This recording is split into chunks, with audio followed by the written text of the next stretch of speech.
Polytechnic study centre में आपका फिर से एक बार स्वागत है। तो मैं आपके लिए एक नया वीडियो लेकर आ चुका हूँ। इसमें हम आगे के जितने भी हमारे टॉपिक्स हैं उनके बारे में डिस्कस करेंगे। यहाँ पर हम जानेंगे डिफरेंट केमिकल रिएक्शंस के बारे में।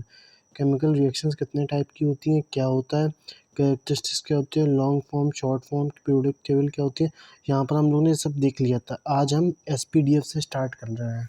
तो मैं स्टार्ट करने से पहले कुछ भी आपको एक बात बता दूँ कि हमारा कोर्स आ चुका है ऑनलाइन।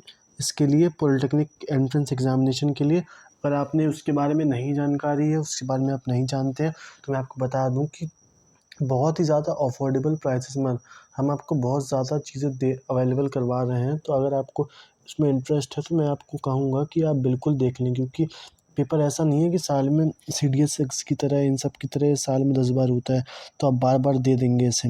इस साल में एक बार ही होता है, और अगर आपका इसमें नहीं होता है तो आपको कोई एक ऐसी चीज़ घर वाले पकड़ा देंगे, क्योंकि आपको पॉलिटेक्निक के लिए एक साल बिठाने वाला तो कोई नहीं है। IIT वगैरह होता तो फिर भी मैं मान लेता कि आपके पेरेंट्स आपको सपोर्ट कर रहे हैं, लेकिन उसमें यही कहेंगे बेटा तुम ये कर लेना, लेकिन इसके साथ तुम BA का फॉर्म डाल दो, इसके साथ तुम BSc का डाल दो, तो इससे BCom का डाल दो। तो इससे अच्छा ये है कि अगर आप इसमें इंटरेस्टेड हैं, आपको टेक्निकल फील्ड में, मैकेनिकल फील्ड में, सिविल फील्ड में आपको जाना है, अपना फ्यूचर बनाना है इलेक्ट्रिकल फील्ड में, तो आप प्लीज़ यहाँ पर हमारा कोर्स लीजिए और हमें एक बार आप ट्राई करके देखिए, क्योंकि आप अपना टाइम वेस्ट करेंगे इधर उधर। मैं आपको यहाँ पर जितना हो सके उतना पढ़ाऊँगा, लेकिन आपको 1 to 1 इंटरेक्शन के लिए आपको एक बार कोर्स लेंगे तो आपके लिए काफ़ी ज़्यादा फ़ायदेमंद होगा। तो यहाँ पर मैं शुरू करता हूँ। यहाँ पर हम देखेंगे division of periodic table of SPDF blocks. तो SPDF ब्लॉक्स क्या होते हैं, एक इनका रिप्रेजेंटेशन क्या होता है। अगर इलेक्ट्रॉनिक ट्रांजिशन में बात निकल के आती है तो ये S ऐसे रिप्रेजेंट होता है, P को 3 से रिप्रेजेंट करा जाता है। यहाँ पर 2 आते हैं, 2 इलेक्ट्रॉन फिल किए जा सकते हैं ब्लॉक में। यहाँ पर 6 और ये 5 में डिवाइड होता है, 1 2 3 4 5, और यहाँ पर 2 2 के पेयर में यहाँ पर 10 इलेक्ट्रॉन टोटल आ सकते हैं। तो ऐसे करके यहाँ पर इनको देखा जाता है। एस ब्लॉक के बारे में हम पढ़ रहे थे कि the element in which last electron the s orbital of the outermost energy level is called s block and hence is called a representative element। जो s block होता है वो क्या, s block का जो एलिमेंट होता है, the element in which last electron enter in s, जो लास्ट इलेक्ट्रॉन है वो s में एंटर होना चाहिए, तो वो हमारा s block का एलिमेंट कहलाता है। तो ये काफ़ी इंटरेस्टिंग सी छोटी सी डेफिनेशन है। एस ब्लॉक की डेफिनेशन आपसे कभी नहीं पूछेगा, बस ये पूछ लेगा कि इसके बारे में, इसका आप वो बताइए कि इसका ट्रांजिशन कैसे होगा, जब ये जाएगा तो कितने ज़्यादा इसकी वैलेंसी होगी, कोवैलेंसी होगी, इन सब के बारे में पूछ सकता है, बाकी कुछ नहीं पूछेगा। इट कंसिस्ट ऑफ एलिमेंट, क्योंकि बात ये भी है ना कि ये आपका जो चैप्टर है उसका नाम है केमिकल रिएक्शंस। यहाँ पर हम इसके बारे में पढ़ तो रहे हैं। SPDF कंप्लीट होने के बाद हम आगे चल के यहाँ पे F कंप्लीट हुआ, इसके बाद माइनस से पोटेंशियल पे आ जाएंगे। यहाँ हमारी मतलब यहाँ हम छोड़ देंगे इसको, हम ज़्यादा इसके आगे नहीं पढ़ेंगे। रिएक्शन के बारे में हमको ज़्यादा जानना है। इसके बाद general characteristic of s block element क्या होते हैं। They all are metal good conductor of heat and electricity, they show low ionization potential. Soft metal होते हैं, have low melting and boiling point, ये काफ़ी इंपॉर्टेंट है, ये आप याद रख सकते हैं। They are highly electro positive, they are, ये इलेक्ट्रो पॉजिटिव ही होते हैं, क्योंकि आप देखिए हाइड्रोजन, सोडियम, फ्रेंशियम, सीजियम और क्या है, पोटेशियम के। तो इनका क्या आप वो देखिए एलिमेंट बना के देखिए, कंपाउंड बना के देखिए। HCH2SO4, SO4 हमेशा नेगेटिव होगा तो ये पॉजिटिव होगा, H2 positive. KCl, K negative, Cl negative होगा तो K पॉजिटिव होगा। Fe2O3, O3 यहाँ पर नेगेटिव होता है तो ये ऑब्वियसली बात है पॉजिटिव हो जाएगा। CSF3, ये माइनस होगा, F तो प्लस हो जाएगा। तो यहाँ पर बहुत सारे ऐसे एग्जाम्पल हैं, इनको हम देख सकते हैं। इसके बाद they are referring to the agent can not be reversed by the refraction. Electron 1a 2a aluminium represent electricity salt fuse by the molten state except lithium and beryllium, they can ionic because of a small size of lithium and beryllium according to the Fajan's rule. The ionic nature of the compound is increased from top to bottom। ये इसको मैं यहाँ पर थोड़ा छोड़ रहा हूँ क्योंकि दिखाई नहीं दे रहा है, नीचे के आप 1 2 पॉइंट ले सकते हैं। मुझे पता नहीं ये दिखाई क्यों नहीं दे रहा, शायद हम लोगों ने बनाने में कुछ दिक्कत कर दी। इसके बाद हम जिसका नाम जान लेते हैं, they form hydride with hydrogen of all three elements of hydrogen gases. Due to the reactivity, alkali metals are stored under liquid paraffin. तो इनको हम कहाँ स्टोर कर सकते हैं, इसका एनर्जी पोटेंशियल क्या होता है, इनकी पीरियोडिसिटी क्या होती है, ये जानना आपके लिए काफ़ी इम्पोर्टेंट है, सही है आपके लिए। जब हम पी ग्रुप के एलिमेंट की बात करते हैं तो the element in which last electron enters in p block of the element is called p block element.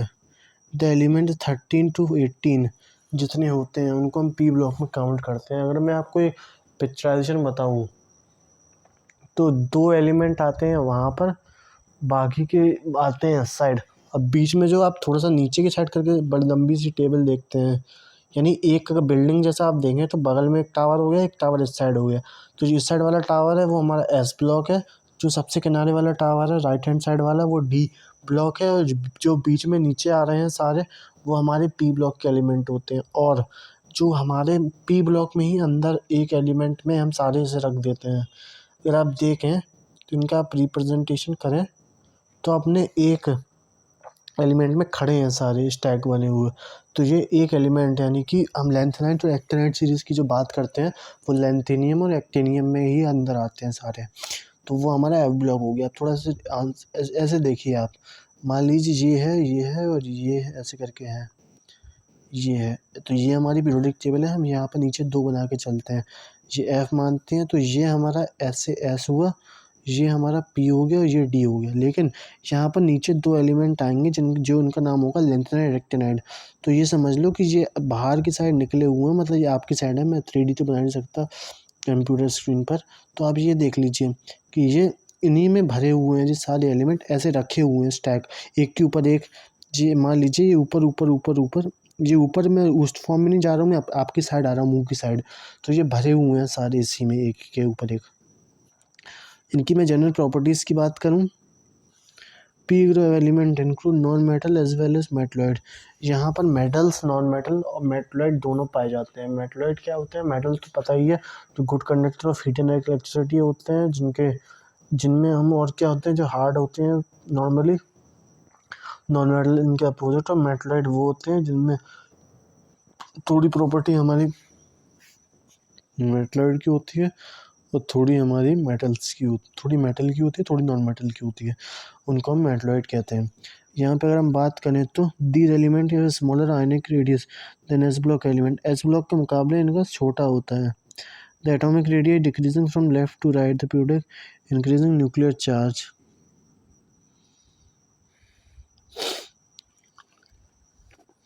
Their oxide are ionic in nature. They have high value of ionization energy. Few element which is oxygen, sulfur, phosphorus, etc. exhibit allotropy. Some of the elements show variable valency and exist in more than one oxidation state in their compound.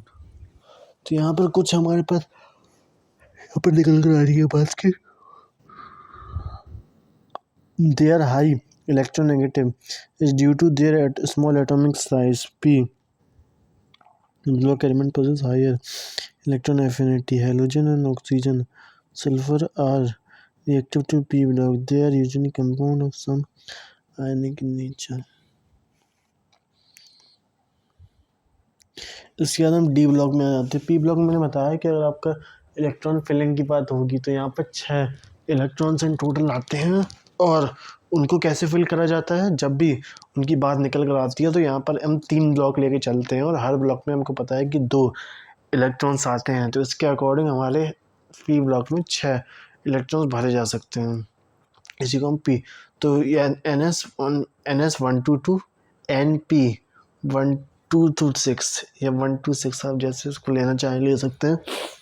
ये इसका number representation होता है NS122 N-126, ऐसे करके आप इसको लेके चल सकते हैं। ये इसका न्यूमेरिकल रिप्रेजेंटेशन, ये पूछ सकता है कि इसका रिप्रेजेंटेशन बताओ कैसे होता है, तो आपको बताना पड़ेगा। आप ये नहीं कर सकते कि आपके पास 6 हैं तो 1 to 2 आपने यहाँ ले लिया और 3 to 6 आपने यहाँ ले लिया, क्योंकि यहाँ पर तो 6 आने ही हैं, यहाँ पर भी 2 आने हैं, तो 2 और 4 होंगे, लेकिन उसे लिखेंगे नहीं वैसे।